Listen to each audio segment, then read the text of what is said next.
하나님 말씀 신약성경 사도행전 15장 6절 받들어 봉독함으로 교독하겠습니다. 사도와 장로들이 이 일을 의논하러 모여 많은 사람이 있으되 베드로가 일어나 말하되 너희도 알거니 하나님이 이방인으로 내 입에서 복음의 말씀을 들어 믿게 하시려고 오래전부터 너희 가운데서 나를 택하시고 또 마음을 아시는 하나님이 우리에게와 같이 그들에게도 성령을 주어 증언하시고 믿음으로 그들의 마음을 깨끗이 하사 그들이나 우리나 차별하지 아니하셨느니라. 그런데 지금 너희가 어찌하여 하나님을 시험하여 우리 조상과 우리도 능히 매지 못하던 멍에를 제자들의 목에 투려느냐. 그러나 우리는 그들이 우리와 동일하게 주 예수의 은혜로 구원받은 줄을 믿노라. 온 무리가 가만히 있어 바나바와 바울이 하나님께서 자기들로 말미암아 이방인 중에서 행하신 표적과 기사에 관하여 말하는 것을 듣더니 말을 마치니 야고보가 대답하여 이르되 형제들아 내 말을 들으라. 하나님이 처음으로 이방인 중에서 자기 이름을 위할 백성을 취하시려고 그들을 돌보신 것을 시몬이 말하였으니 선지자들의 말씀이 너희가 일치하도다. 그렇게 봐. 이후에 내가 돌아와서 다윗의 무너진 장막을 다시 지으며 또 허물어진 것을 다시 지어 일으키리니 이는 그 남은 사람들과 내 이름으로 율법을 받는 모든 이방인들로 주를 찾게 하려 하셨으니 즉 예로부터 이것을 알게 하시는 주의 말씀이람과 같으니라. 그러므로 내 의견에는 이방인 중에서 하나님께로 돌아오는 자들을 괴롭게 하지 말고 다만 우상의 더러운 것과 음행과 목매인 것과 피를 멀리하라고 편지하는 것이 옳으니 이는 예로부터 각 성에서 모세를 전하는 바에서 안식일마다 회당에서 그 글을 읽으니라 하더라. 아멘. 할렐루야. 감사합니다. 오늘 이렇게 주님 안에서 만나서 하나님을 예배하는 것이 얼마나 큰 은혜고 큰 축복인지 우리는 알아야 되고 알고 있을 줄 믿고 더 그 마음이 우리 마음에 복으로 부어지기를 축복합니다. 우리는 지금 다윗에게 있었던 귀한 것들에 대하여 은혜를 나누고 있고 네 번째 시간입니다. 이 설교를 계속 아마 다음 주까지 오늘의 이 설교가 다 끝날 수가 없을 것 같아서 다음 주까지 하려고 좀 합니다. 저와 여러분들이 이 설교를 들으면서 두 가지를 반드시 기억하시면서 들으라고 그랬어요. 첫 번째는 뭐냐면 내게만 주신 특별한 은혜, 다 보편적으로 주지만 그것 중에서 내게 주신 특별한 은혜 잘 발견하고 계십니까? 아멘. 그래서 한번 말해보라고 그러면 서슴없이 저에게는 이런 특별한 은혜를 부어주셨다라고 선뜻 나를 자랑하는 것이 아니고 그걸 나에게 주신 그 하나님의 주권을 인정하는 그런 고백이 있었으면 좋겠습니다. 아멘. 아무것도 받지 않은 자처럼 살면 안 돼요. 우리는 다 받은 자입니다. 내게 우리에게 필요한 모든 것들을 이미 다 주셨어요. 그리고 또 두 번째 다윗에게 있었던 특별한 것들에 대하여 은혜를 나누면서 나는 저것에 대해서 좀 부족하다 싶은 것들은 더 사모하시고 더 구하셨을 때 필요하다면 주시고 필요치 않다라면 또 안 주시는데 혹시 구하지 않아서 못 받을 수도 있으니까 아멘. 다윗에게 그러잖아요. 나단 선지자를 통하여 야 왜 그랬어? 내가 네가 이것도 달라면 이것도 주었을 것이고 저것도 달라고 그러면 내가 저것도 주었을 텐데 왜 내게 구하지 않고 그랬냐라고 말씀하시는 것처럼 하나님 앞에 우리는 자녀로서 하나님께 구하면 반드시 정말 아름다운 것으로 부어주시는 줄 믿습니다.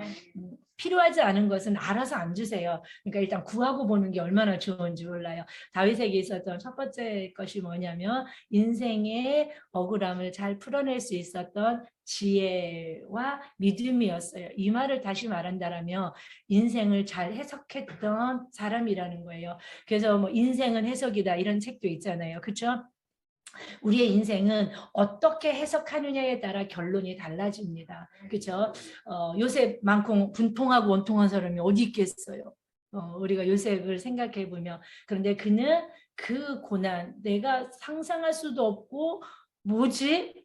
밖에 할 수 없는 그런 상황 속에서 그는 그 고난을 잘 해석해냈음으로 말미암아 어떻습니까? 인생의 결론이 복된 인생으로 바뀌어진 모습을 바라볼 수 있습니다. 그래서 저와 여러분들은 바울도 자기의 고난을 잘 해석해냈어요. 육체의 가시가 있어서 하나님께 구했죠. 이 가시를. 그 가시가 무언지 밝히지 않지만 뭐 신학자들은 이 안질이라고 많이 이렇게 의견을 모으는데 모릅니다. 여러분들에게도 육체의 가시가 있죠. 즉 정말 이것만큼은 없었으면 하는 저의 육체의 가시는 육체의 약함인 것 같아요. 근데 바울에게 주신 은혜가 큰 것처럼 저에게도 주신 은혜가 큰지 그냥 네 은혜가 족하다라는 그런 메시지를 내 삶 속에 연약함으로 살아가는 속에서 참 깨닫는 것 같아요. 근데 다윗도 그런 하나님의 주신 그 고난, 내가 3번 구했다는 것은 뭐냐면 자기가 할 수 있을 만큼 구했다는 거예요. 그럼에도 하나님은 예스합니까? 노합니까? 노합니다. 안 고쳐주시고 그 가시를 인생 가운데 제거해 주시지 않아요. 그러면서 뭐라 그래? 네 은혜가 너한테 좋게. 이게 무슨 뜻이냐면 너 그 육체에 가시가 있음으로 말미암아 너 지금 내 일 잘하고 있는 거야. 그 육체의 가시로 인하여 너가 교만할 수 없고 육체도 가시로 인하여 네가 겸손함으로 그리고 내 일을 하는데 그 육체의 가시 어때? 너 잘하고 있잖아. 아멘. 우리 장로님 제가 몸살을 앓았었어요 그저께. 그래갖고 우리 가람이가 밥에 오더니 엄마 내가 아침에 간 모습 그대로 엄마 아직도 거기 있는 거야. 근데 몸살이 아주 심하게 났었어요. 근데 잘 몰라요. 내가 말하지 않으면. 그리고 아니야 나 교회 갔다 왔어. 병원 가서 주사 맞고 이제 몸살 주사. 그래서 되게 걱정했어요. 그걸까봐. 뭐 그걸까봐. 그래서 막 걱정하고 금요일에도 여기서 이제 방에서 일찍 와서 열을 계속 체크하고 있는 거예요. 열 많이 나면 방에서 예배를 드리고 그러려고. 근데 감사하게 그러진 않았고 몸살이 맞았나 봐요. 우리 그랬더니 우리 장로님이 아이고 내가 우리 목사님 강건하라고 믿음으로 기도했더니 아프네. 다윗 아니 바울 같은 거예요. 그렇게 하나님 앞에 간절히 육체의 가시가 뭔지는 모르지만 구했더니 하나님의 응답이 뭐예요? 그냥 살아. 그냥 약한 대로 살아. 너 약해도 내 일 하는데 뭐 아무 지장이 없고 장애가 되지 않잖아. 아멘. 그냥 약한데 하나님께서 맡겨주신 약한 대로 약한 것을 허락하신 그 일 감당하는데 큰일같이 나와서 예배 드리고 기도 신나게 하고 누가 아픈 줄 알았겠습니까? 가서 그대로 누웠더니 보더니 엄마 나 아침에 나간 그대로 하루 종일 그러고 있는 거야.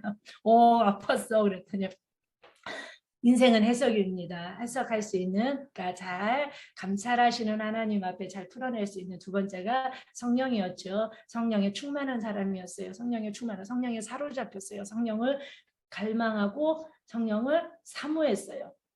그리고 성령의 임재에 대한 가치를 소중하게 여길 수 있었어요. 여러분 하나님의 선물은 너무나 많습니다. 그런데 정말 누가 우리 교회에도 한 간사님이 뭘 하나를 주면 너무 귀해서 안 써. 그 왜 안 쓰냐고 그러면 아깝대요. 황금 성경도 신문지로 쌌어. 그래서 왜 신문지로 쌌냐니까 황금 성경 껍데기 더러워질까 봐. 황금 말 그대로 황금 성경이잖아요. 진짜 귀한 하나님의 말씀이 쌓여져 있잖아요. 깜짝 놀랐어요. 우리는 막 색깔이 바라고 막 이래 막 우리는 또 바라는 것에 은혜 받아.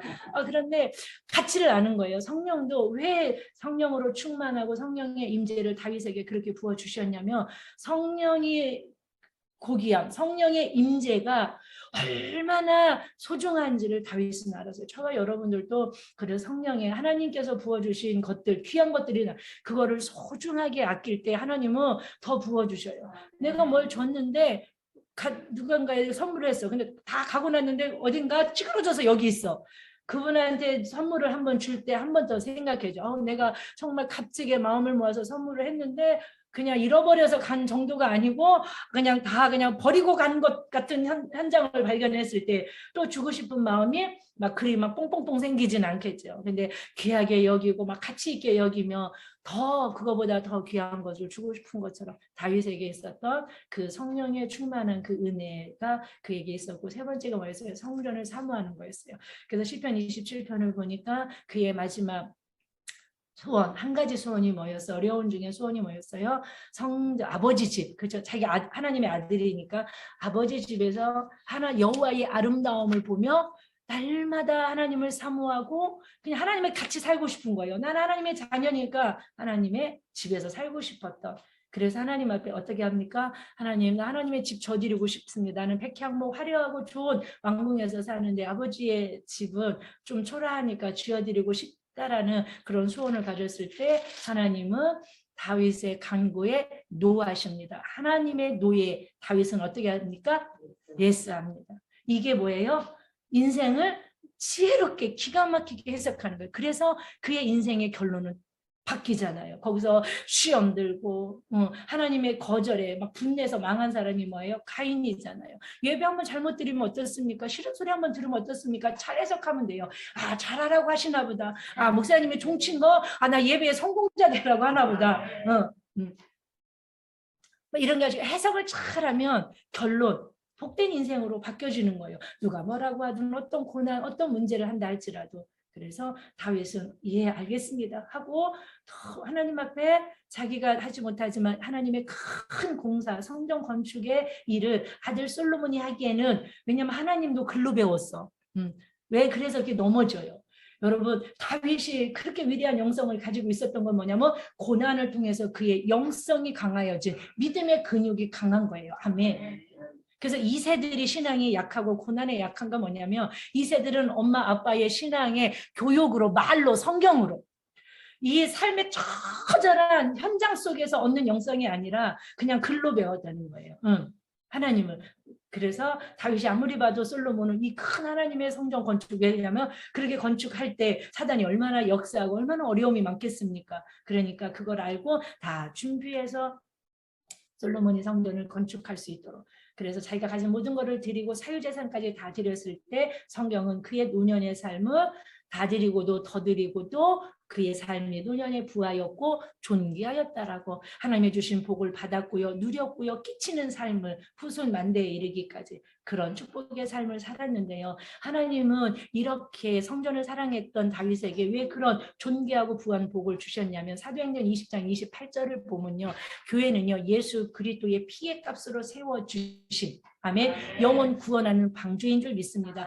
구약의 인류의 첫 생명은요 아담이 피 흘려서 하와라는 생명이 잉태되었어요. 아멘.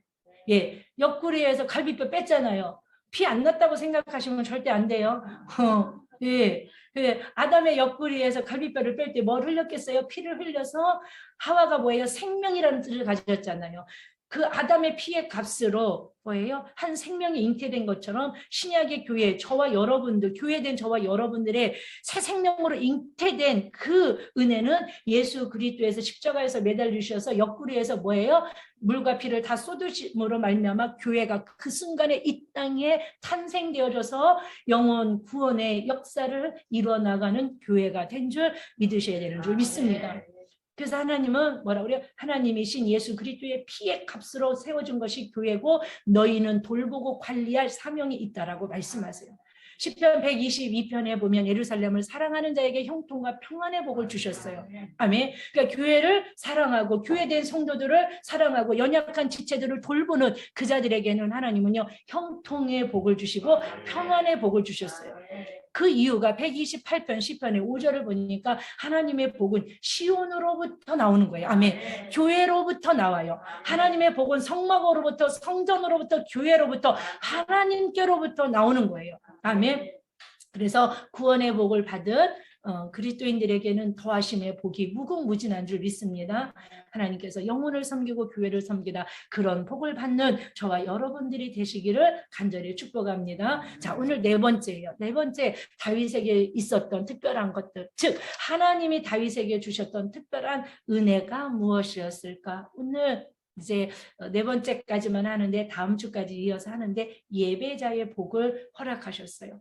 다윗 하면 벌써 뭐예요? 춤, 찬양, 그게 뭐예요? 예배예요. 아멘. 우리 막 다윗이 불렀던 찬양을 틀어놓으면 우리 권사님들하고 제가 참 은혜가 뭐냐면 주책 부리는 것도 꿍짝이 맞고요. 기도하는 것도 꿍짝이 맞고요. 뭐든지 꿍짝이 맞아서 참 너무나 감사해요. 저 혼자만 춤춰도 이상할 거고 우리 춤 잘 추는 루디아 권사님만 춰도 이상할 거고 우리 또 멋있는 춤을 추는 자꾸 이렇게 나오네 이거 몸에 배서 우리 김희성 권사님 또 우리 또 춤하면 빠질 수 없는 윤옥자 권사님 그 사이에서 얌전하시고 현모양처인 우리 박 권사님 안 출 수도 없고 출 수도 없고 각자 주신 은혜가 다르니까 뭐 잘 추세요. 이제 제법 추시긴 추시는데 춤하면 노래하면 찬양하면 즉 예배하면 다윗을 생각할 수 있습니다. 자, 사랑하는 여러분, 예배는 구원받은 성도가 그 구원의 은혜를 갚을 길 없어서 감사함으로 몸으로 드려지는 몸의 언어예요. 육체의 언어. 뭐를요? 구원받은 은혜를 어떻게 감당할 길이 없어. 여러분, 구원의 은혜를 감당할 수 없는 은혜가 여러분 속에 있으셔야 돼요. 구원요? 이런 돈 붙여서 10원이 좋은데요 라고 구원의 가치를 여러분들 그렇게 여기시면 아니 되옵나이다. 아멘. 다윗이 찬양하고 다윗이 그렇게 회개하고 다윗이 그렇게 춤추고 다윗이 그렇게 노래하고 다윗이 그렇게 예배드렸던 원인은 뭐냐면 구원의 은혜를 어떻게 감당할 길이 없는 거예요. 구원받은 은혜를 어떻게 표현할 길이 없는 거예요. 그래서 예배는 몸의 언어예요. 구원받은 자가 구원의 은혜를 어떻게 우리가 그러잖아요. 이 은혜를 어떻게 말로다 갚아요? 그러니까 뭐예요? 선물도 해주고 막 안어도 주고 막 찾아가도 주고 막 그러는 것처럼. 캐리 채프먼 박사가 긴 세월 사람의 관계와 부부의 관계를 연구한 결과 젊은 사람들은 많이 알더라고요. 5가지의 사랑의 언어란 책을 썼는데 사람마다 사랑을 표현하는 언어가 5가지가 있대요. 누군가는 서비스, 봉사, 또 말, 그 다음에 함께하는 시간, 스킨십, 그 다음에 선물, 이렇게 5가지가 사랑의 언어라는 거예요. 그러니까 이게 무슨 뜻이냐면 누가 나를 선물을 하면 내가 뭐를 느끼는 거예요? 사랑을 느끼는 거예요. 누가 나를 막 남편이 설거지를 해주고 막 이불을 개주고 막 그러면 아내가 뭘 느끼는 거예요? 내 남편은 나를 사랑하는구나. 그러니까 이 남편의 사랑의 언어는 서비스가 되는 거죠. 선물이 되는 거고요. 근데 여자들의 사랑의 언어는 대체적으로 뭐냐면 스킨십 아니면 언어예요. 말이에요. 인정하는 말. 여보 사랑해. 아무리 막 큰 잘못하고 뭐 해도 사랑해. 사랑의 언어가 잘 맞으면 지금보다 조금 더 관계가 좋아질 수도 있고 더 뭐 할 수도 있어요. 저는 사랑의 언어가 스킨십이고 말이에요. 근데 우리 장로님의 사랑의 언어를 가만히 생각해 보니까 함께하는 거, 그다음에 서비스예요. 설거지 군말 없어요. 막 설거지하고 뭐 다 해주고 막 다 해요. 그런데 아무리 사랑한다는 말을 한다고 해도 해요, 안 해요? 안 해요. 그러니까 사랑의 언어 중에 이 말의 표현은 우리 장로님한테는 없는 거예요. 근데 저는 또 사랑의 언어가 말이고 스킨십인 거예요. 이게 사랑의 언어를 내 방식대로 하는 게 아니고 상대가 원하는 사랑의 언어를 표현했을 때 지금보다 조금 더 뭐 할 수 있겠어요? 행복할 수 있고 만족한 사람의 관계와 부부관계를 맺어 나갈 수 있겠죠. 들으나 마나 나는 원래 태어나기를 그렇게 태어났으니까 그냥 나의 사랑의 언어는 그냥 함께하는 거. 그래서 계속 함께하세요. 어디 가도 데려다주고 어디 가서 데려오고 계속 기다리시고 옆에서 말 한마디도 않고 2-3시간도 기다려. 우리 장로님의 사랑의 언어는 그냥 함께하는 거예요. 그리고 서비스 설거지 해주고 힘드니까 뭐 다 해주고 가방 들어주고 이게 사랑의 언어고. 조금 상대가 원하는 사랑의 언어를 발견하시고 찾아서 그거를 하려고 했을 때 지금보다 조금 더 행복해지고 싶으십니까? 그러면 상대가 원하는 사랑의 언어를 한번 해보시려고 하시면 이게 가만히 보면 사랑의 언어가 좀 다르다는 거예요. 한번 나 못해요가 아니고 한번 시도해보면 좋은 관계가 될 줄 믿는데 성도의 최고의 사랑의 언어가 예배라는 거예요. 그 말 하려고 이 말 한 거예요. 그 말 하려고 우리 장로님과 나의 사랑의 언어를 다 오픈한 거예요. 예. 하나님이 우리가 하나님을 사랑하는 줄 어찌 알아요? 그렇죠? 말도 잘 안 하시는데. 그런데 하나님이 야, 네가 나를 진짜 사랑하는구나 라고 느끼는 사랑의 언어가 바로 예배라는 거예요. 하나님은 나의 창조고 나의 구원자이십니다. 하나님 나의 왕이십니다. 나의 주권자이십니다. 하고는 예배의 자리에 나와서 예배 드릴 때 하나님이 딱 보시면서 야, 네가 나를 뭐 하는구나? 사랑하는구나. 하나님이 가장 받고 싶은 사랑의 언어가 뭘까요? 우리의 침묵일까요? 표현하는 거겠죠. 근데 막 표현해드리고 싶은 거야. 하나님 나 진짜 주님 사랑해요. 부족하지만 내 하나님이 주신 그 사랑으로 우리가 하나님을 사랑한들 얼마나 뭐 사랑하겠습니까? 그럼에도 내가 하나님을 예배하러 예배 자리에 나올 때마다 야 네가 나를 사랑하는구나. 우리 담비가 하나님을 사랑하는구나. 아멘. 아유, 아주 뿔이 둘이 떨어져요. 아주 좀 꼬셔서 못 봐요. 너무 막, 둘이 사랑의 언어가 막 통하나 봐. 장로님이 얼마나 담비를 업고 다니는지. 예. 내가 어저께 그럼 나도 좀 업어달라고 그랬더니 못 업겠대요. 하나님이 정말 기뻐하시는, 받으시는 우리의 사랑의 표현은, 우리의 사랑의 언어, 이 육체의 언어는 바로 예배라는 것이에요. 아멘. 오늘 그 얘기를 하려고 합니다. 자, 6절, 오늘 본문의 6절을 한번 보겠습니다. 본문의 6절. 시작. 사도와 장로들이 이 일을 의논하러 모여. 아멘. 어떤 일을 의논하기 위하여서 예루살렘 회의가 열렸어요. 종교 회의가 열렸어요. 15장에 보면 제목이 좀 있죠. 뭐라고 써 있어요? 어쩜 최초의 종교 회의가 오늘 15장에서 열렸는데 예루살렘 교회에서 열렸어요. 근데 뭔가 일을 의논하려고 모였어요. 요거는 제가 한 절 한 절 다 할 수 없어서 그냥 이야기로 말씀드리니까 오늘은 잘 쫓아오셔야 돼요.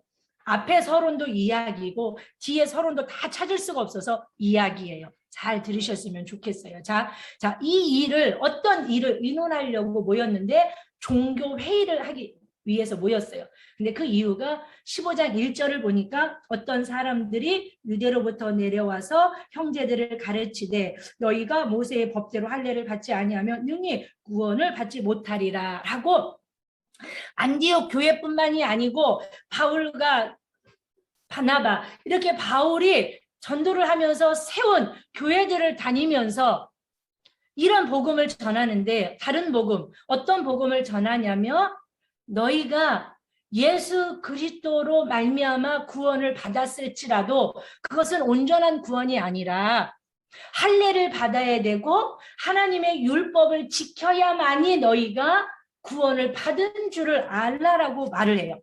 5절을 보니까 5절 오늘 그 본문 뒤에 5절을 보니까 그 어떤 사람 1절에 어떤 사람이 누구냐면 바리새파 중에 바리새인들인데 이들은 이미 예수를 그리스도로 믿는 사람들이에요. 그러니까 개종한 유대교에서 기독교로 개종한 사람들 중에 바리새파 사람들이죠. 그 사람들이 뭐라고 하냐면 이방인에게 할례를 행하고 모세의 율법을 지키게 하라. 이것이 마땅하니라. 이렇게 해야 구원을 받을 수 있다라는 다른 복음을 전하는 거예요. 그동안 바울과 바나바가 베드로가 전했던 복음과는 좀 다른 거예요. 개종되어서 교회 안으로 들어온 바리새파 사람들 중에 그래서 유대교였었죠. 유대교에서 기독교로 바뀐 이들이 예루살렘 교회에서 파송한 것처럼 해서 안디옥 교회에 와서 강단을 내어주니까 엉뚱한 말을 하는데 그 엉뚱한 말이 뭐냐면 당신들 지금 이방인들이잖아요. 안디옥 교회는 이방인 교회예요. 이방인들이 전도되어서 세워진 이방인 교회에 와서 뭐라고 그러냐면 당신들 예수를 믿음으로만 구원받을 수 없습니다. 율법을 지켜야 되고 할례를 받아야만이 구원을 받을 수 있다라는 말을 해버리는 거예요. 그러면 들은 이 성도들은 우리 담임 목사님은 예정론을 말씀하시면서 하나님이 예정 가운데 택하셔서 구원받고 구원받은 성도는 떠나지도 버리지도 아니하시고 천국에 이를 때까지 견인하셔서 하나님 백성으로 결국은 인치신 가운데 천국 갈 수 있다라고 말했는데 어떤 뭐 감리교나 뭐 이런 목사님들이 오시더니 어디 예정론이 있습니까? 예수 그리스도로 말미암아 구원받는 것은 맞는데 내가 믿어야만이 예정이 아니라 내가 복음에 반응하. 여러분 우리는 이미 죽은 자고 사단의 자녀로 태어났다는 것, 진노의 자녀로 이 땅에 태어났습니다. 아멘. 하나님을 믿을 수 있고 하나님을 만날 수 있는 근거가 우리 쪽에 1도 없다는 걸 깨달으셔야 돼요. 하나님이 열어주시지 않고 계시는 뭐냐면 열어주신 커튼을 젖힌다는 뜻을 가지고 있어요. 계시는 열어주셔야 돼요. 성령이 내게 오셔서 예수가 그리스도인 것을 열어주시고 믿어주시지 않으면 우리는 그리스도를 믿을 수가 없는 죄에 속한 진노의 자식으로 태어났어요. 즉 마귀 새끼로 태어났어요. 마귀 새끼가 어떻게 하나님을 믿을 수 있겠습니까? 그렇죠? 그러니까 어떤 사람이 와서 그렇게 해버리면 듣는 성도들이 뭐야? 우리 목사님은 하나님이 그 믿음으로 구원받는데 그 믿음조차도 하나님이 찾아오셔서 믿음을 부어주셔서 그 성령으로 그 복음에 반응하는 택한 궁율의 그릇이라고 말씀하셨는데 감리교 목사님이 오셔서 다르네, 이거는 이러네 라고 해버리는 것과 비슷한 거예요. 바리새파에서 개종되어 온 사람들이 율법을 지켜야 되고 할례를 받아야지 마땅하다. 무슨 말이냐 이방인들. 너희가 어떻게 예수를 믿음으로만 구원받을 수 있냐라는 이런 말을 해버리는 거예요. 그래서 심한 다툼과 변론이 일어나기 시작했어요. 그래서 그럼 이렇게 하지 말고 예루살렘에 가서 종교회의를 하자. 그래서 어떤 결론을, 구원론에 대한 결론을 가지고, 왜냐하면 지금 이때는 1차 전도여행이 끝난 상태예요. 그러면 앞으로 2차 전도여행이 남았고 3차 전도여행, 로마 전도, 그 다음에 열방의 전도, 온 족속을 향한 복음이 전파돼야 되는데 이 구원론에 정립이 되지 않으면 여러분이 신앙생활을 하고 여러분들이 예수를 믿으면서 이 구원론이 여러분들에게 정립되지 않으면요, 우리는 이단에게 어머 그래요? 내가 구원받은 태어난 날을 알아야 되니까 구원받은 날을 꼭 알아야 돼요. 그 날짜 모르면 소용이 없어요. 그래요. 그런 종교가 어딘데요? 부담 없이 한번 와서 한번 3개월만 성경 공부해보세요. 3개월 성경 공부하면 여기 안 온다니까요. 빠진다니까요. 왼수된다니까요. 왜냐하면 구원의 투구를 쓰라는 거예요. 구원의 확신을 가지라는 거예요. 누가 어떤 다른 복음을 전해서 여러분들의 구원을 흔들어 놓는다 할지라도 흔들리지 말라는 거예요. 아멘. 사도행전 4장 12절에 보면요, 여러분 천한 모든 사람 중에 구원받을 이름을 우리들에게 주신 적이 없어요. 오직 예수 그리스도 한 분만으로 우리는 구원을 받을 수 있는 그런 존재들인 걸 믿습니다. 할례를, 자 여러분들 10계명은 구원받은 후에 주셨다는 걸 기억하셔야 돼요. 믿습니까? 여러분 내가 법을 줄 테니까 너희들 이 법 율법 잘 지켜, 10계명 잘 지켜, 613개의 율례와 법들을 잘 지켜. 그럼 내가 너희들 구원해 줄게 하신 것이 아니에요. 이미 구원해 놓으시고 신의 산에서 언약을 맺으시면서 너희가 이제 내 백성이야, 내가 널 구원했어. 그 증거의 삶으로 너희는 말씀대로 살아야 되고 법대로 살아야 돼. 아멘이시죠? 그래서 출애굽기 20장 6절에 보면요, 10계명을 주시고 두 번째 주시고 세 번째 내 이름을 망령되이 부르지 말라고 하시면서 뭐라고 하시냐면, 나를 사랑하는 자는 내 계명을 지키고 내 계명을 지키는 자에게 천대까지 은혜를 베풀. 구약도 마찬가지예요. 구약도 여러분 이 계명을 구원받은 백성들이 네가 나를 사랑해, 그런 계명대로 살아야 돼. 네가 계명대로 사는 것이 마땅한 구원의 백성으로서 거룩한 삶을 유지하는 데가, 여러분 말씀 어겼다고 지옥 가지 않아요. 11조 안 했다고 지옥 가지 않아요. 아멘을 안 하시네요. 여러분들은 그러면 주일 한번 범하고 11조 안 하면 지옥 간다라고 살고 있어요? 근데 왜 아멘이 막 뜨겁게 나와야 되잖아요. 나는 예수로 나는 구원받았습니다. 나는 평생 연약할 수밖에 없지만 예수 그리스도 한 번 구원의 그 은혜가 나에게 영광 가운데 입혀져서 하나님은 그 은혜를 다시 걷어가지 않으세요. 떠나자. 왜요? 이미 임재하셨어요. 이미 내주하셨어요. 임마누엘로 함께 알려주셨어요. 그리고 나는 너를 떠나지 않는다고 약속하셨어요. 아멘. 여러분 우리가 죄질 때마다 떠나면요 주님은 나와 함께 살 수가 없어요. 그래서 신약에 보편적인 성령으로 내주하셨다는 것을 기억하셔야 하는 줄 믿습니다. 예수님이 요한복음 14장에서 뭐래요? 너희가 나를 사랑하면 내 계명을 지킨다는 거예요. 아멘. 그러니까 이 계명, 율법의 준수, 할례의 문제는 이게 구원의 조건이 아니고 따라합니다. 구원의 조건이 아니라 저 똑같아요. 사랑의 문제다. 네. 내가 뭐 11조를 안 하고 뭐 주일 안 지키고 술 먹고 어느 분이 얼마 전에 저한테 식사하면서 그래요. 교회 가면 술을 끊어야 되는데 술 먹으면 지옥 가나요? 누가 그럽니까?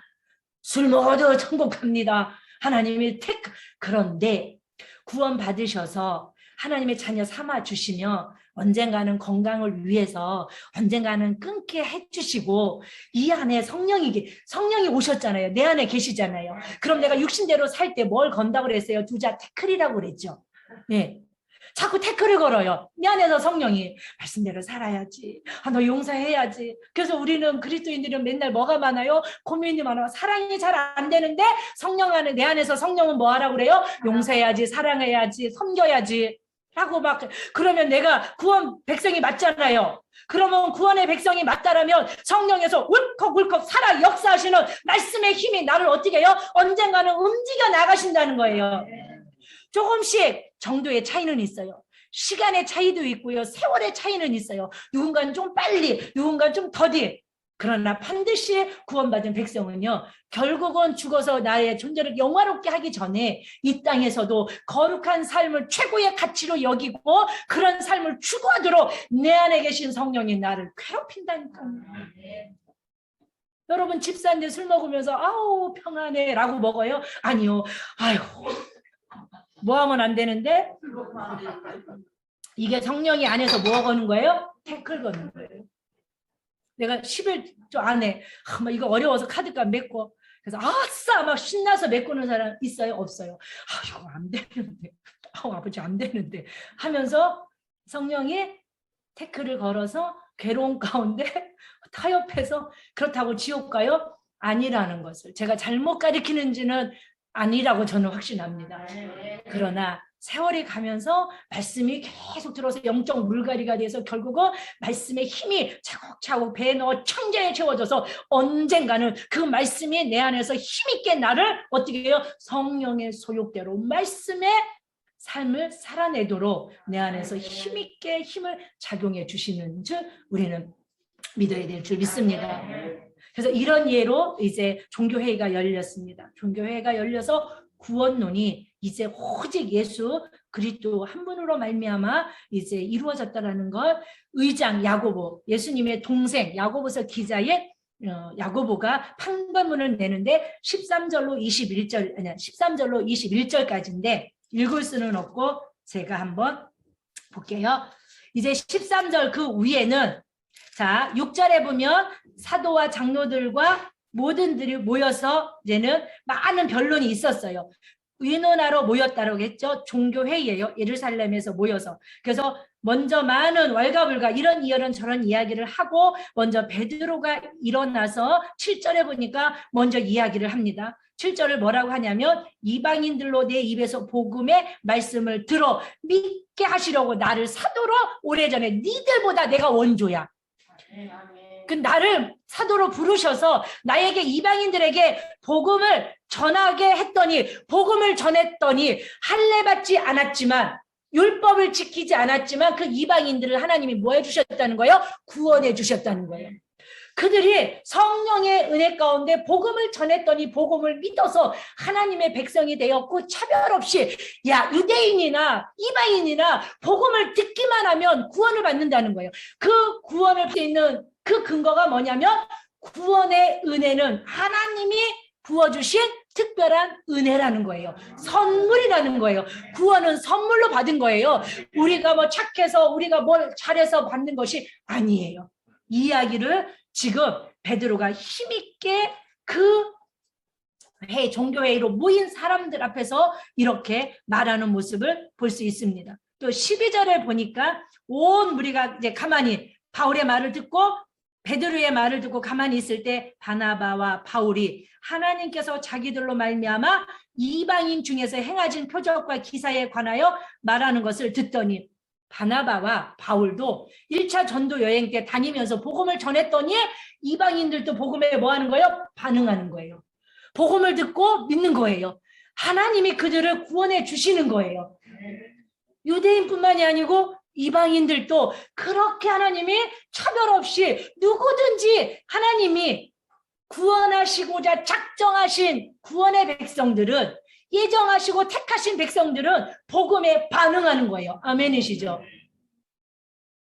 나는 막 예수 안 믿겠다고 그랬는데 한 번만 교회 가자고 그래갖고 나는 택한 백성이 아니라고 근데 그래도 한번 가보자고 그래서 한번 갔는데 거기서 성령이 은혜를 주시고 나중에 깨닫고 보니까 그날 하나님이 나를 구원하시고자 작정하신 그 일을 이루시고자 그 누군가를 통하여 한 번 교회 갈 수 있도록 내 발걸음을 인도하시고 그래서 나를 그곳에서 성령을 통하여 복음이 믿어지고 깨달아져서 하나님의 백성으로 삼아주셨다는 거. 아멘이시죠?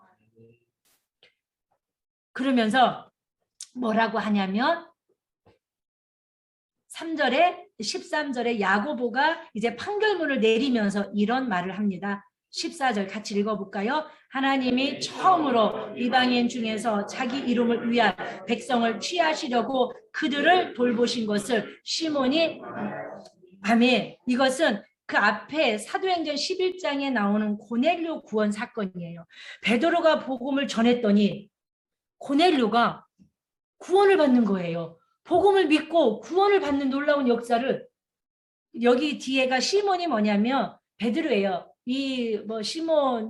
시몬 베드로를 말하고 있어요. 베드로는 헬라식이잖아요. 히브리식 이름이 시몬이에요. 베드로가 사도행전 11장에 고넬료에게 복음을 전했더니 고넬료도 이방인의 첫 구원 역사가 베드로가 전한 복음으로 이루어졌 얘기를 하는 거예요. 그리고 이 일을 증언해 주시니까 바로 성령이시라는 그 말을 8절에 또 하고 있어요. 자, 사랑하는 여러분, 정리합니다. 그 정리가 11절이에요. 우리는 그들이 우리와 동일하게 주 예수의 은혜로 구원을 받는 줄을 믿노라. 변론을 하는 거죠, 미리. 그래서 하나님이 이방인이나 유대인이나 구원해 주시는데 은혜로 구원받은 거다. 할례를 안 해도 율법을 지키지 않아도 그저 하나님이 은혜로 구원하셔서 이 구원은 선물이다라는 것을 그들은 말하고 그 증인이 성령이라는 거예요. 그리고 이제 야고보가 판결문을 내리는데 그 판결문이 바로 뭐냐면 오늘 이 14절로 15절로 16절로 쭉 하는 거예요. 봐라, 베드로가 복음을 전했더니 이방인 고넬료가 구원을 받는 모습을 봐라. 하나님의 구원에는 차별이 없고 그 모든 증인이 바로 성령이 증언하고 계시다. 그래서 할례를 받지 않아도 율법을 행하지 않아도 하나님이 구원하시고자 은혜를 베풀며 모든 어떤 이방인이라 할지라도 하나님은 반드시 구원해 주신다라고 말씀하고 판결문을 지금 내리고 있는 모습을 볼 수 있습니다. 자, 보세요. 14절에 읽어볼게요. 하나님이 처음으로 이방인 중에서 자기 이름을 위할 백성을 취하시려고 구원해 주시려고 그들을 돌보신 것을 아멘. 자, 돌보았다라는 말이 되게 중요해요. 돌보았다라는 옛날 성경은 권고하사 좀 익숙하죠? 돌보셨다는 건 쉽지만 권고하사라는 이게 헬라어로 뭐냐면 에피스케토마이예요. 캡토마이. 에피스캡토마이 화면에 나와 있는데 한번 볼까요? 돌보시다 권고하다가 무슨 헬라어로 에피스캡토마이라는 뜻인데 이 뜻이 중요해요. 슬픔이나 어려움에 처한 사람을 위로하기 위해 병문안을 하거나 방문하는 것을 의미하는 말이에요. 아멘? 자, 물어볼게요. 고난 중에 예수를 믿는 사람이 많아요? 평안한 중에 예수를 믿는 사람이 많아요?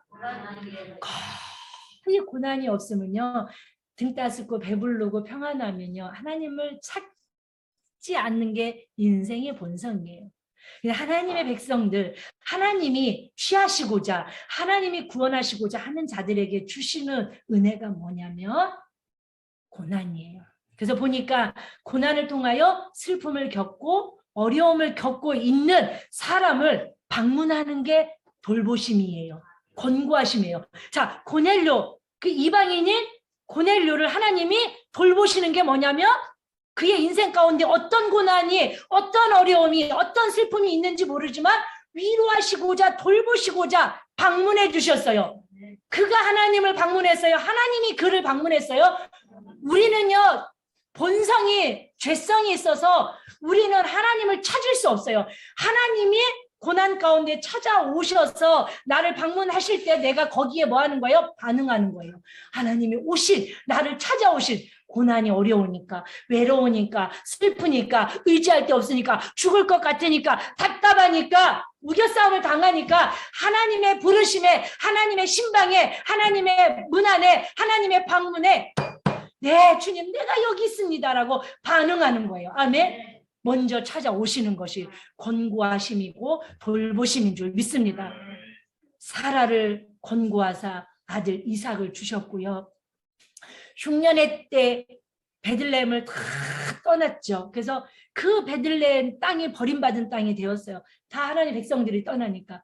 그런데 그 베들레헴 땅을 권고하사 자기 백성에게 양식을 주시는, 하나님이 저와 여러분, 인생 가운데 살아가는 저와 여러분, 어려움이 어떻게 있었는지는 알 수 없으나 어떤 슬픔이 있고 또 어떤 인생의 막막함이 있는지는 모르지만 나는 평안한 것 같지만 내가 감당할 수 없는 내 인생 가운데 하나님은 나를 에피스 캡토마이 방문하셔서 나를 먼저 찾아오셔서 나를 위로하시고자 하나님 백성 삼아 주셔서, 그래서 하나님께 받은 첫 번째 은혜가 우리에게는 위로예요.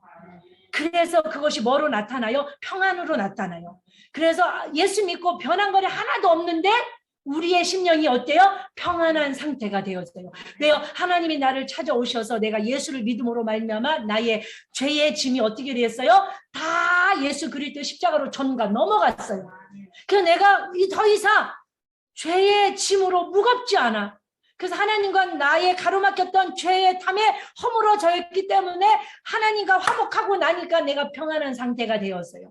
그것이 하나님의 자기 백성을 향한 권고하심, 즉 위로하심, 즉 돌보심으로. 아멘. 그 돌보심으로 저와 여러분들에게 오늘 이 구원을 받은 백성으로 하나님을 예배할 수 있다는 걸 기억하시고, 오늘 야고보 위장은 그 하나님의 돌보심, 먼저 찾아오심으로 이방인도 누구나 차별 없이 은혜로 구원을 받을 수 있다라고 판결문을 내리는 거예요. 아멘이시죠? 이방인들이 어떻게 하나님을 찾겠다는 거예요? 어떻게 율법을 지킬 수 있냐는, 어떻게 할례를 받을 수 있다는 거예요? 아니라는 거예요. 하나님의 돌보심으로 첫 이방인 전도자 고넬료가 구원받았던 것처럼 어떤 이방인이라 할지라도 하나님의 돌보심 없이는, 방문 없이는, 하나님의 먼저 찾아오심 없이는 누구도 구원받을 수 없다는 거예요. 아멘.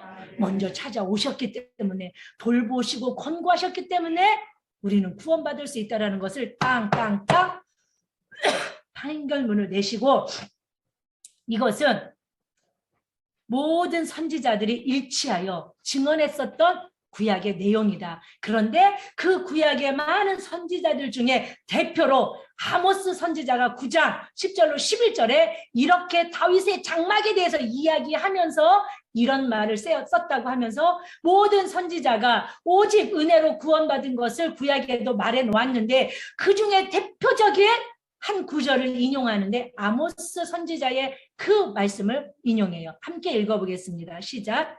내가 다윗의 무너진 장막을 일으키고 그들의 틈을 막으며 그 허물어진 것을 일으켜서 야곱같이 세우고 그들이 에돔의 남자와 내 이름으로 일컫는 만국의 기업으로 얻게 하리라. 이 일을 행하시는 여호와의 말씀이니라. 아멘. 자, 마지막 때 그날 메시아의 예수 그리스도가 이 땅에 오면 하나님께서 무너졌던 다윗의 장막을 일으키시고 다시 세우셔서 이방인들로 하여금 주를 찾는 그런 은혜를 허락하시겠다는 거예요. 아멘.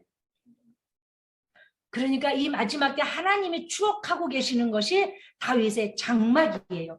다윗의 장막은 보여지는 이런 장막이 아니라 영적인 의미가 있겠죠. 이스라엘의 회복과 다윗의 왕권의 회복, 그래서 다윗의 혈통으로 오신 예수 그리스도를 통한 하나님의 구원의 온전한 그 성취를 말씀하고 있는 줄 믿습니다. 그러기 위해서는 온 열방이 하나님의 구원의 은혜 속에서 하나님을 예배하는 예배의 복, 구원의 복을 받기 위해서 교회들은 다윗의 장막에서 드렸던 이 예배가 회복되어져야 되고 이스라엘의 영광과 다윗의 왕권이 반드시 회복되어져야 된다는 것을 오늘 야고보 의장은 판결문을 내리면서 이 아모스의 말씀을 인용하여서 우리들에게 말씀하고 있는 줄 믿습니다.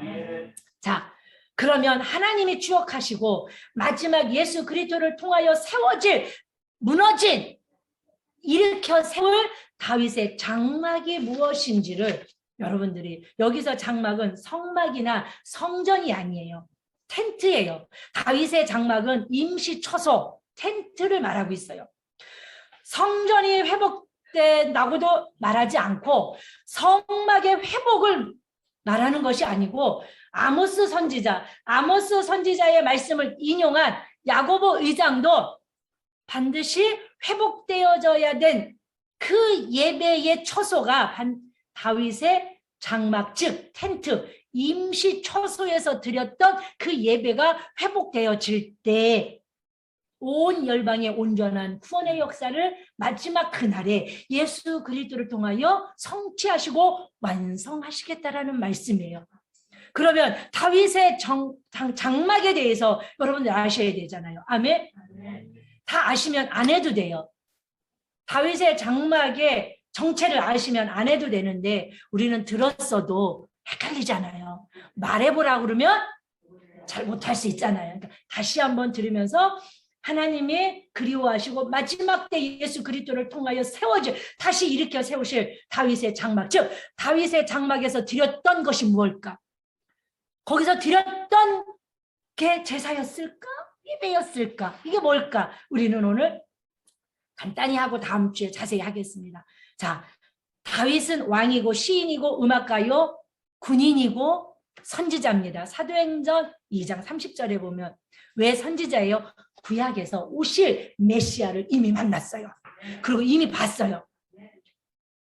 선지자의 안목을 가졌고요. 선지자적 해안을 가졌던 다윗을 성경은 선지자라고 말씀하고 있습니다. 자, 이스라엘 백성을 출애굽했어요. 그래서 시내산에서 언약을 맺었어요. 언약을 맺고 네가 나를 사랑하며 법을 지켜야 돼. 그래서 십계명을 주셨고 율법과 분례를 쫙 주셨어요. 지키면 너희가 이걸 지켜야 돼. 지켜야 하나님 백성답게 거룩한 내 백성으로 살 수 있어. 구원의 조건으로 준 것이 아니고 사랑으로 주셨어요. 아멘. 네가 나를 사랑하면 사랑의 증거야. 이렇게 주셨어요. 근데 이스라엘 백성들이 지키지 못할 것을 하나님이 아셨어요. 그래서 시내산에서 준 세 가지가 바로 뭐예요? 율법을 주셨고요. 언약을 맺어주셨고요. 하나가 뭐예요? 설계, 성막 설계도를 주셨고 성막 설계를 하게끔 하셔서 성막을 세우셨어요. 왜 법을 주시고 성막을 주셨냐면 법을 주셨는데 법을 지키면 성막이 필요 없어요. 근데 하나님은 알았어요. 율법은 지키라고 주신 것이 아니고 보고 내가 죄인임을 깨달아 메시아를 기다리라고. 아무리 내가 애써도 율법을 다 지켜요? 못 지켜요? 못 지켜요. 다 지키다 하나 못 지켜도 못 지킨 게 돼서 뭐가 돼요? 죄인이 돼요. 그러니까 우리의 죄의 문제를 완전히 해결할 그 누군가를 구약에서 율법을 지키려고 하다 못 지키고 자기 자신이 내가 죄인됨을 깨닫고 그 은혜로 깨달으라고 율법을 주셨어요. 그래서 이스라엘 백성들은 율법을 못 지킬 걸 아셨어요. 그러면 못 지키면 뭐가 돼요? 죄인이 되죠. 그 죄인 상태로 놔둘 수가 없으니까 성막을 짓게 하시고 거기서 제사를 지내서 일단은 구약이니까 그렇죠? 짐승의 피로 대신해서 속죄의 은혜를 베풀어 주시고자 너희들 지킨다고 했는데 못 지켜. 그러니까 법을 주셨고 그래서 거기서 성막이 있었고 성막 지성소 안에 뭐예요? 법궤를 만들라고 하셔서 법궤에 아론의 쌍난 지팡이 만나 담은 항아리 십계명 쓰인 두 돌판을 주셔서 법궤를 하셨어요. 그래서 그걸 가지고 광야에 40년 살았어요. 자, 가나안으로 들어갔어요. 가나안으로 들어가서 여차저차 다음 주에 자세히 할게요. 여차저차 해서 실로에 있었어요. 그 뭐가요? 법궤가. 자, 이제 거의 다 왔어요. 실로에 있었고, 그래서 나중에 뺏겼어요. 블레셋과의 싸우면서. 그래서 이스라엘 백성들이, 장로들이, 야, 우리가 블레셋에 진다. 법궤를 갖고 나와. 실로 성막에 있는 법궤를 갖고 나오면 돼야 한대요. 안 되는데 갖고 나왔어요. 부적처럼. 이거 갖고 가면 우리가 이길 수 있어. 하나님을 의지하지 않고 하나님의 임재의 상징이 그냥 법궤만 가지면 이길 줄 알았어요. 참패하고 법궤 뺏기고 흠리 비나스 죽습니다. 비참하게. 그래서 뺏겨갖고 다곤 신상에 넣었더니 다곤 신상이 목이 땡가당 손목이 땡가당 아주 부셔지고 그래서 결국은 그들이 전염병 독한 막 독종이 있으니까 수레에다 싣고 벳세메스로 보내죠. 그리고 온 법궤를 기럇 여아림 아비나답 집에 20년 동안 모셔둡니다. 근데 자, 그 시간에 사사시대가 끝나고 왕정시대가 왔고 그 첫 번째 왕이 누구였어요? 사울이었어요. 자, 사울은 왕이 돼서 단 한 번도 하나님의 법궤가 어디에 있지?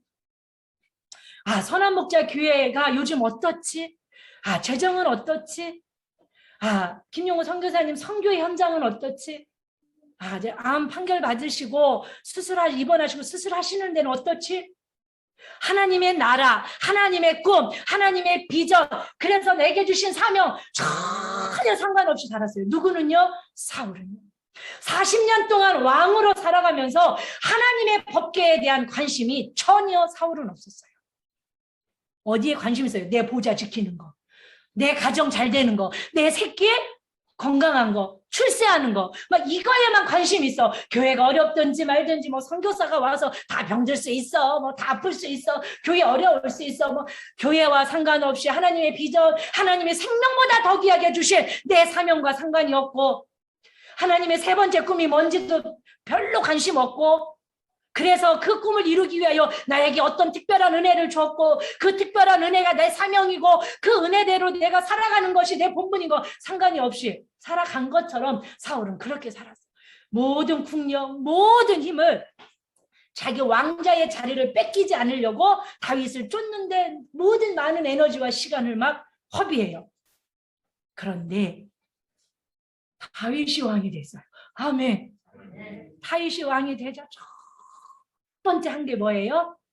기럇 여아림에 있는 아비나답의 집에 있는 하나님의 법궤를 자기가 이제 헤브론에서 왕이 하다가 다음 주에 다 찾아드릴게요. 하다가 이제 온 이스라엘에 뭐가 돼요? 왕이 돼요.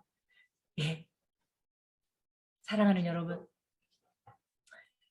온전한 왕이 되고 나서 이제 블레셋의 그 여부스 족속을 다 쳐부시고 예루살렘을 정복하고 거기에서 이제 시온성, 그 예루살렘 성을 다윗성이라고 하고 거기서 왕궁을 짓고 이제 왕의 그 처소를 한 다음에 가장 먼저 한 게 하나님의 법궤를 모셔오라. 아멘. 사랑하는 여러분, 끝내래요. 제가 이거 진동해놨다가 가장 먼저 왕이 된 후에 다윗이 한 게 법궤를 모셔오는 거였어요. 그런데 법궤를 모셔온 이유가 있어요. 모시고 와서 뭐 하려고요? 성전 건축을 해서 자기가 백향목에 지은 집에 있는 게 아버지께 너무 죄송한 거야. 그러니까 하나님의 집도 지어드리고 싶었던 거야. 그래서 임시로 텐트를 쳐놓고 거기서 법궤를 모셔놓고 하나님 앞에 이제 성전 건축을 딱 하려고 그랬는데 하나님이 뭐 해요? No. 그래서 할 수 없이 다윗이 성전을 어떻게 할 수가 없는 거야. 근데 지금 기브온에도 산당이 있어요. 성막이 있어요. 그럼에도 불구하고 여기에 있는 텐트 속에 있는 임시 처소, 볼품 없고 초라한 텐트 속에 있는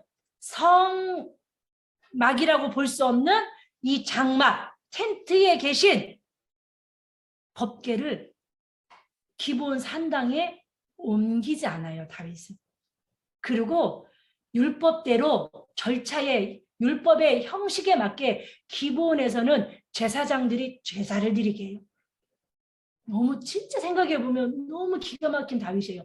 그리고 자기 왕궁 옆에 임시 텐트를 쳐놓고 법궤를 놓고 찬양단 4,000명을 뽑아요. 아멘.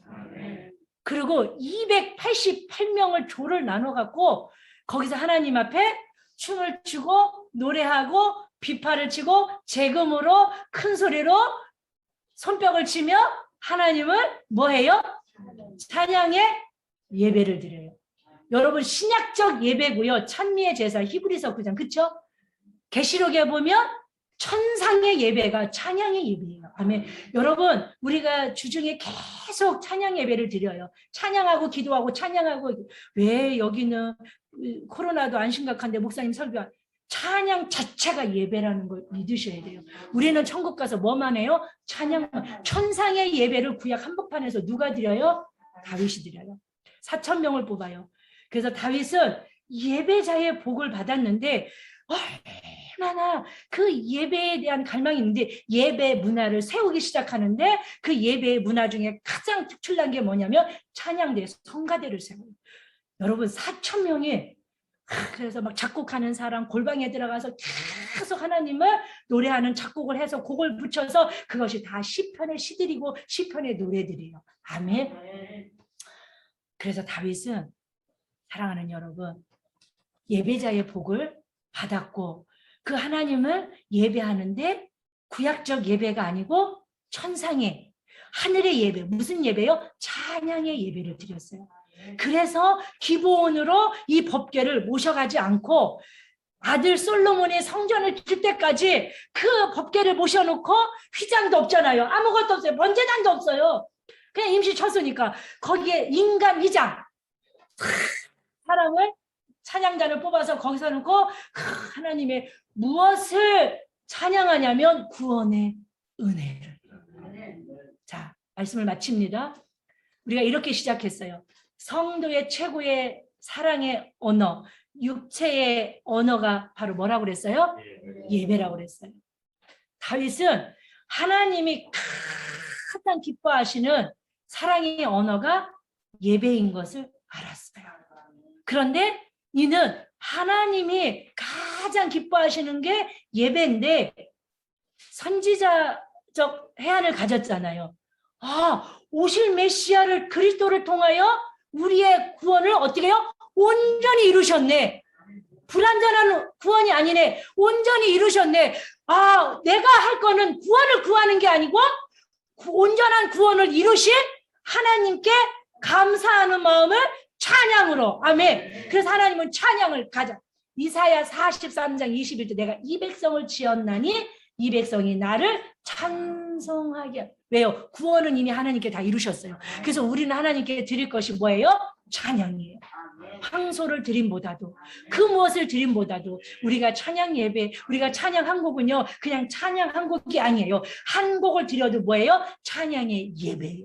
흥얼흥얼 여러분 운전하다 찬양을 하나 따라서 불러도 여러분 거기가 온전한 찬양의 예배의 처소가 된다는 거예요. 다윗은 이렇게 하나님이 가장 기뻐하시는 그 구원받은 그 감사와 감동과 감격을 할 길이 없어서 예배를 드리는 그 하나님이 가장 기뻐하는 이 몸의 언어, 바로 그 사랑의 언어인 예배를 올려드리는 그 복을 받은 것처럼 우리 교회가 저와 여러분들이 그런 복을 받는 놀라운 은혜가 있기를 축복합니다.